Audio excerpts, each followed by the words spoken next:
Hello friends, आज हम लोग अंग्रेजी विषय के अंतर्गत व्याकरण अर्थात ग्रामर हम लेके आने वाले हैं।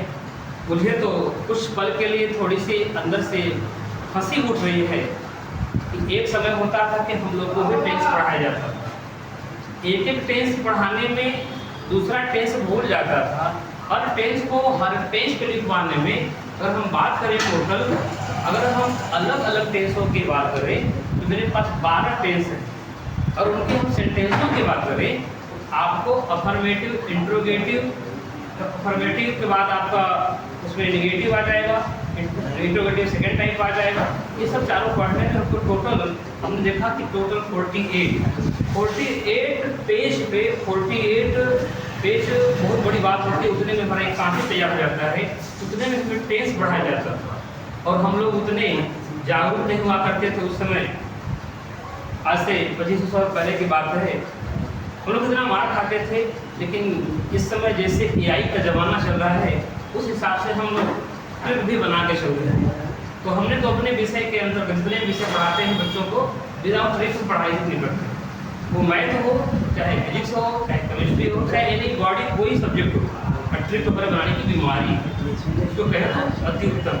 तो हम सोच रहे हैं कि आज हम आप लोगों को एक चार्ट ऐसा लेकर आए जिससे बच्चों को 3 चीज़ें एक ही वीडियो में क्लियर हो जाए। और कोशिश करेंगे कि इसको जितना हो सके साफ सुथरा बनाया जाए और आपको समझाया जाए। इसमें 3 चीज़ें आपको समझाएंगे कि हम टेंस को कैसे पहचानें। पहली बात तो हम स्टार्टिंग करेंगे टेंस से, टेंस कितने प्रकार का होता है। लेकिन हम वहाँ से ज़्यादा बाहर निकल करके हम आएंगे, आपको टेंस का चार्ट बनाएंगे कि आपको टेंस के अंदर जो पार्ट होते हैं वो सब होना चाहते हैं। हम कोशिश करेंगे कि वीडियो संक्षिप्त हो, ज़्यादा बड़ा वीडियो बनाने का हमारा कोई महत्व नहीं है। हम छोटा बनाएंगे, बच्चा को समझ लेगा तो आसानी से बना सकता है, तैयार कर लेगा। और बता रहे हैं कि ढंग से पढ़ लेगा तो आपने एक दिन में। हम तो सोचते हैं कि आधे घंटे में 30 मिनट में हम टेंस बनाना सीख जाएंगे। नहीं तो सीखेंगे तो हम सिंपल सेंटेंस बनाना सीखे जाएंगे, अफर्मेटिव सीखे जाएंगे, इतना तो कन्फर्म है। तो पहले हम आपसे बात करेंगे कि हम एक चार्ट बनाते हैं। तो हम यहाँ पे लिखेंगे टेंस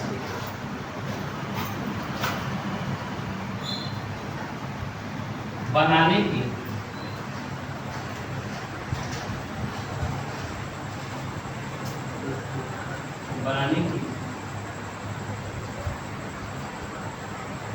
ट्रिक, यानी ट्रिकी सारणी।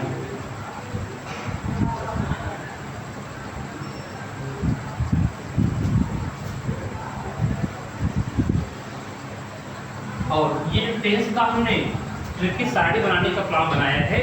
तो ये किसी एक विषय के अंतर्गत है, लेकिन ये एक कोर्स के अंतर्गत नहीं है। ये कक्षा 10, हम तो कहेंगे कि हम तो यहाँ बोर्ड के बारे में चर्चा कर रहे हैं, लेकिन आपको जब भी सीखने का प्रयास करें, वो 6वीं क्लास हो, 7वीं क्लास हो, तब से इसको सीखने का प्रयास करना चाहिए। लेकिन जैसे ही हम बोर्ड एग्जाम के करीब आ जाते हैं तो हम लोग उसको सोचेंगे कि हम ज़्यादा प्रयास करेंगे तो बच्चे को आधे घंटे में तैयार होगा। तो इसमें हम कुछ टेबल बनाएंगे जिसमें कि आपका देखिए, हम चाहते हो आपको थ्योरी लिखवाने के लिए कह सकते टेंस होता है, टेंस कितने प्रकार का होता है, उसे कितने भागों में बांटा गया है, ये सब नहीं। सीधे हम टेंस का आपको नाम वहाँ दे देंगे और आपका टेबल तैयार हो जाएगा। हाँ, थोड़ा से आपको लाइन खींचने में टेढ़ा मेढ़ा हो सकता है, उसके लिए आप लोग समझदार हैं, क्योंकि बोर्ड बड़ा है तो थोड़ी दिक्कतें आ सकती हैं। तो हम सोच रहे हैं कि सीधा ही बनाया जाए। तो उसमें हम जितने कॉलम बना रहे हैं उसको भली भांति आप समझ लीजिएगा। समझिए, टेंस बनाने की ट्रिकी सारणी हम आपके सामने लेकर आए हैं कि उसको कैसे बनाया जाए। उसको हम सिखाएंगे भी, उसको उंगली पर सिखाने का प्रयास करेंगे, उसको कैसे सिखाया जाए। और कोशिश करेंगे कि हम आधे ही सीखने में बेहतर है। तो इसमें हमने सारणी बनाने का प्रयास किया। तो इसमें हम आपको टेंस के नाम लिख लेंगे, कौन कौन से टेंस हैं।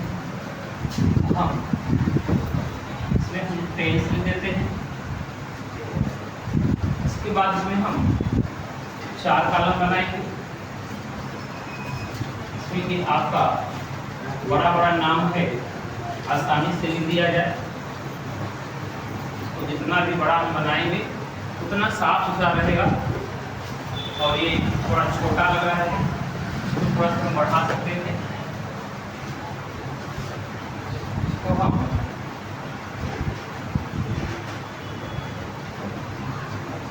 थोड़ा बनाने में समय लगेगा, लेकिन एक बार बना लेंगे आपको टेंस तैयार हो जाएगा। अब हम इसके 3 टेंसों के लिए हम 3 कॉलम बना लेते हैं। और देखिएगा लंबी लाइनिंग है, उसमें हो सकता है आप लोग को दिक्कत हो, छोटा बड़ा खाना हो जा रहा है।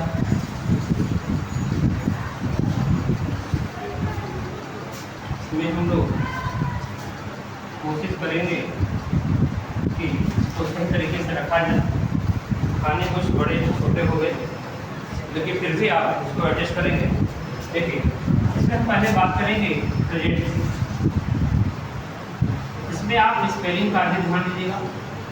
Present tense, past tense,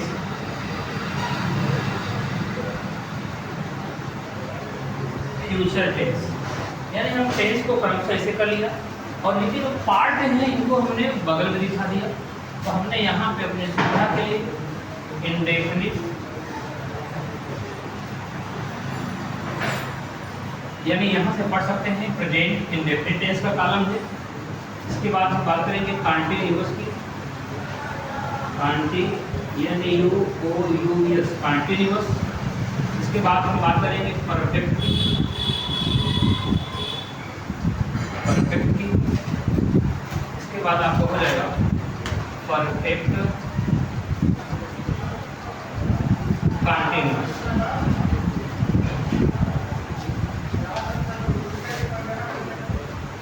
perfect continuous.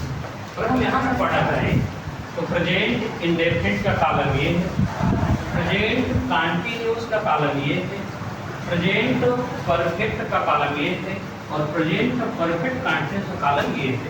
उसी प्रकार से पास्ट इंडेफिनिट कॉलम ये है, पास्ट कॉन्टिन्यूअस कॉलम ये है, पास्ट परफेक्ट का कॉलम ये है, और पास्ट परफेक्ट कॉन्टिन्यूअस कॉलम है। उसी प्रकार से future indefinite, future continuous, future perfect और फ्यूचर परफेक्ट कॉन्टिन्यूअस। यदि जो चार्ट को हम बना लें तो हम लोग बड़ी ही आसानी से सीख सकते हैं। तो हम इसको थोड़ा बड़ा इसलिए बनाया कि इसमें हम 3 चीज़ें आपको लिखने वाले हैं। सबसे पहली बात होती है कि पहचान। पहला कॉलम होगा पहचान। हम आपको पहचान देने वाले हैं कि कौन से टेंस की पहचान क्या है। इसके बाद हम दूसरा टॉपिक है सहायक क्रिया। इसमें हम सहायक क्रिया को नोट करेंगे। इसके बाद क्रिया के रूप, यानी फॉर्म ऑफ द वर्ब। हम क्रिया के रूप को दिखाएंगे। इसमें हमने एक बार लिख दिया है, उस सब में आपको समझ जाना है कि जो पहला कॉलम है वो आपका क्या है। तो पहला का आपको दिख रहा है पहचान के लिए है, इस सहायक क्रिया के लिए है और क्रिया के रूप के लिए है। और हम बात करें प्रेजेंट इंडेफिनिट की, इसमें ता है,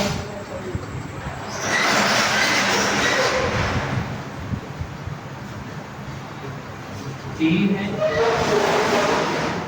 और पे। ये इसकी पहचान होगी। अब कंटिन्यूअस की बात करेंगे, रहा है, रही है,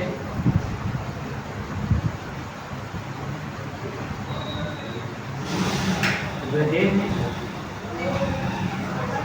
अब परफेक्ट में चुका है,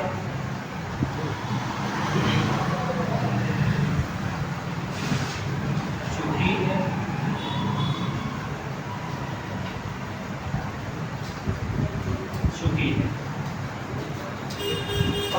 परफेक्ट में बोलेंगे समय के साथ,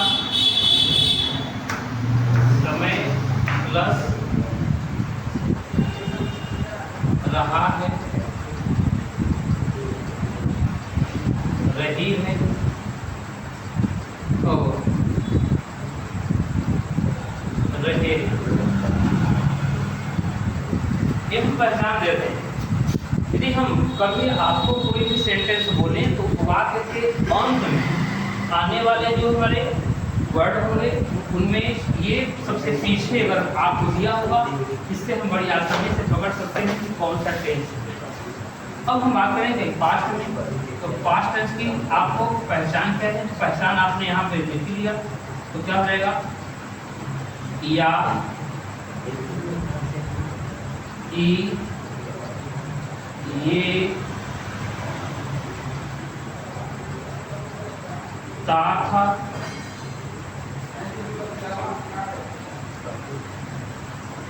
ती थी और ते। नेक्स्ट इसमें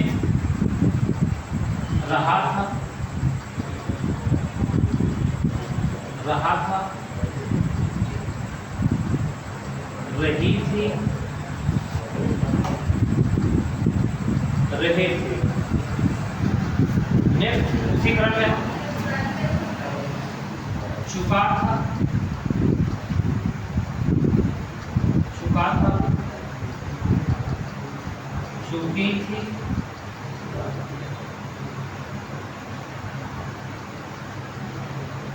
चुके थे। जैसा कि आप इसको थोड़ा सा नजर बढ़ाइएगा, इसमें दो सेंटेंस देखने को मिलते हैं। आपको अक्सर देखा जाता है कि डॉक्टर के आने के पहले रोगी मर चुका था, ऐसा सेंटेंस देखने को आता है। तो दो सेंटेंस होते हैं और इसमें हम आएंगे तो समय भी दिया रहेगा, प्लस आपके साथ रहा था, रही थी और रहे थे। ये इसकी पहचान हो रही है।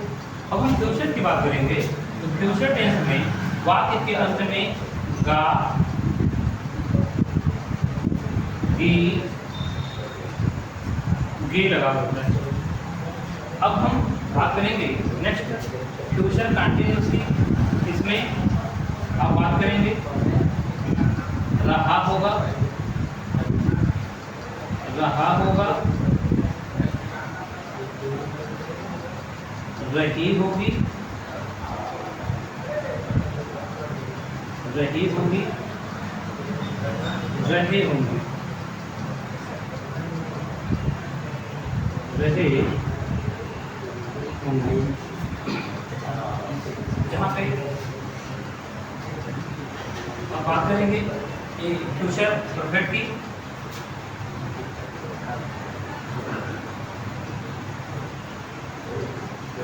हम यहाँ पे देख रहे हैं कि फ्यूचर में गा, गी, गे आप लग रहा है। इसमें देखेंगे था, थी लग रहा था। इसमें चुका, चुकी, चुके हैं। जैसे चुका होगा, तो हम बात कर लें चुका होगा, चुकी होगी, चुकी होगी और चुके होंगे, चुके होंगे। अब हम इसमें देखेंगे तो समय के साथ समय रहेगा, प्लस रहा होगा,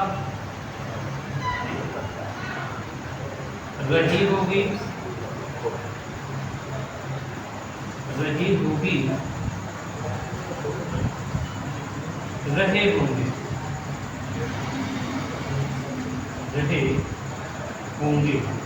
देखिए इसके साथ आपको अधिक समय लगेगा क्योंकि पहचान लिखने में। अब हम जैसे ही हम सहायक क्रिया की बात करेंगे तो सहायक क्रिया में देखा जाए तो इसमें सहायक क्रिया नहीं है। तो आप ध्यान दीजिएगा कि प्रेजेंट इंडेफिनिट में सहायक क्रिया नहीं होती। अब जैसे हम बात करेंगे इसमें, तो हम सहायक क्रिया मत करेंगे इज एंड आर। अब आपको इसमें ध्यान देना है, ऑब्लिक के पहले जो लिखा जाएगा वो एक वचनकर्ता के साथ, और जो पीछे लगा बहुवचनकर्ता के साथ, और ये आपका आई के साथ आएगा। क्योंकि इसको समझने के लिए आपको वीडियो को जरूर देखना पड़ेगा, चार्ट का भी स्क्रीनशॉट ले लेंगे तो दिक्कत होगी कि एक वचन के साथ क्या है। एक वचन के साथ यहाँ पे इज है, एंड है, आर है। अब हम यहाँ बात करेंगे परफेक्ट में आते हैं, इसमें देखिए आपका एक वचन के साथ है, बहुवचन के साथ है, और इसमें आएंगे तो हम देख रहे हैं कि हैज बीन और ऑब्लिक हैड बीन। अब रही बात इसमें सहायक क्रिया नहीं होता है तो क्या होता है, नहीं होता है तो यहाँ पे ध्यान दीजिएगा कि एक वचनकर्ता के साथ, एक वचनकर्ता के साथ यस या ईएस का प्रयोग होता है। ये भी ध्यान दीजिएगा यस का प्रयोग कब होता है, तो हम बात करेंगे जब आपको वावेल अगर दिखाई दे, यानी लास्ट में वावेल हो। जैसे एग्जाम्पल की बात करें, हमने कह दिया गो, लास्ट में आपका वावेल है, इसके साथ हम ईएस लगा देंगे। लेकिन हम बात करेंगे लास्ट में वो कॉन्सोनेंट है, वहाँ एस लगा देंगे। यानी आपका स्वर के साथ और व्यंजन के साथ क्या आता है, तो स्वर के साथ ईएस का प्रयोग, व्यंजन के साथ यस का, लेकिन बहुवचन के साथ उसका प्रयोग नहीं होता। यहाँ हम बहुवचन के लिए कुछ नहीं लेकर आए, बहुवचन के लिए उसका प्रयोग नहीं होगा। अब हम नीचे आ रहे, अगर देखें इसमें, तो इसमें दूसरा जो कॉलम बना है, इसमें सहायक क्रिया क्या होती है, इसमें सहायक क्रिया नहीं होती है, नहीं होती है तो उसके बदले क्या होता है, क्रिया का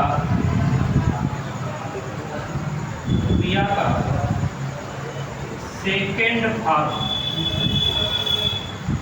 क्रिया का सेकेंड फॉर्म प्रयोग करते हैं। इसके बाद इसमें चले, आप देखते हैं वाज ऑब्लिक वेयर का प्रयोग, एक वचन के साथ वाज का प्रयोग और बहुवचन के साथ वेयर का प्रयोग। वही हम बात करें, इसमें हमारी जो सहायक क्रिया होगी वो आपकी हैड होगी, प्लस आपको देखना है इसमें दो सेंटेंस होते हैं, तो आपको दो सेंटेंस का मतलब कि एक सेंटेंस कौन सा होगा, एक सेंटेंस आपका इसी सेंटेंस में होगा और एक सेंटेंस आपका होगा पास्ट इंडेफिनिट में। तो पास्ट इंडेफिनिट वाले सेक्शन में क्योंकि दो पार्ट होगा, क्योंकि डॉक्टर के आने के पहले रोगी मर चुका था, तो आने से पहले आपको देखना है पास्ट टेंस, वहाँ पे क्या क्रिया का सेकेंड फॉर्म होगा। अगर हम बोले आपने बनाया तो होगा the patient had died before I came, यानी केम क्या है आपका सेकेंड फॉर्म, सॉरी उसमें केम की बात कर रहे थे, तो द पेशेंट हैड डाइड, तो डाइड आपका क्या हो जाएगा सेकेंड फॉर्म। अब हम आगे चलें, उसमें हम बात करें तो देखते हैं कि हैड बीन,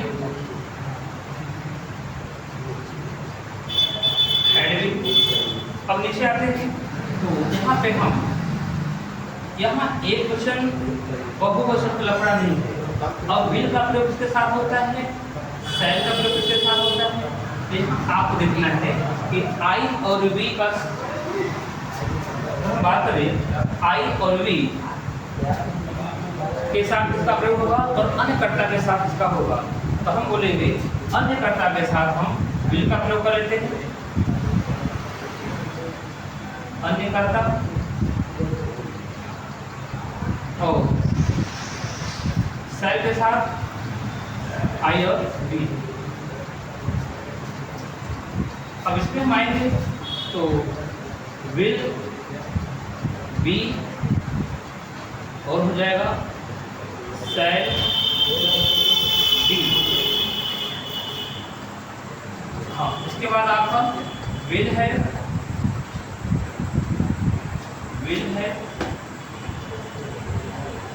शैल है, इसमें आएंगे विल है, विल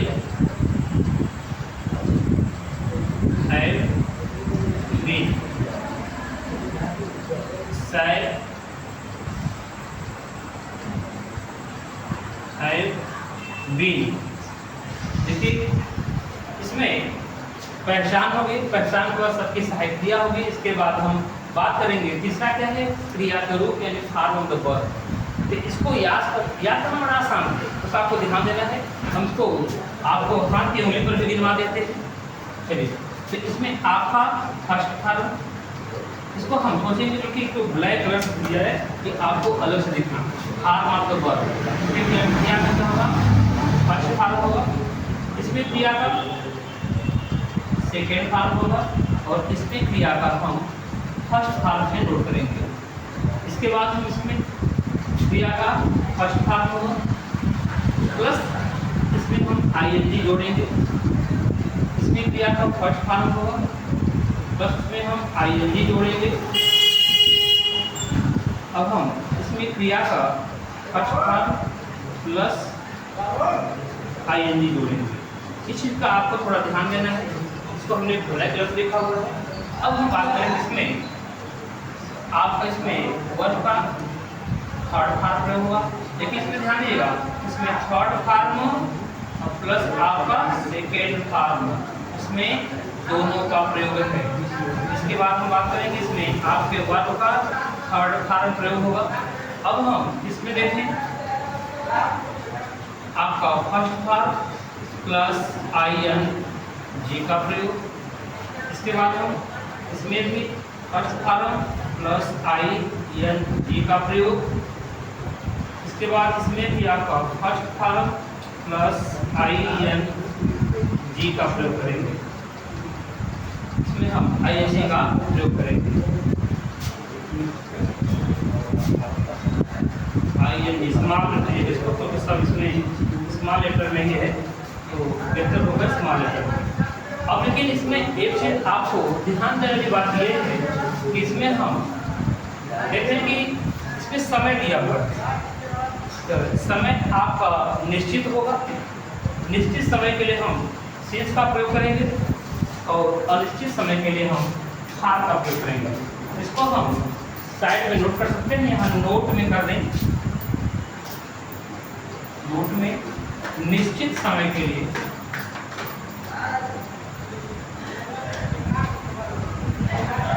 निश्चित समय के लिए निश्चित समय के लिए सिंस का प्रयोग, सिंस एवं अनिश्चित समय के लिए अनिश्चित समय के लिए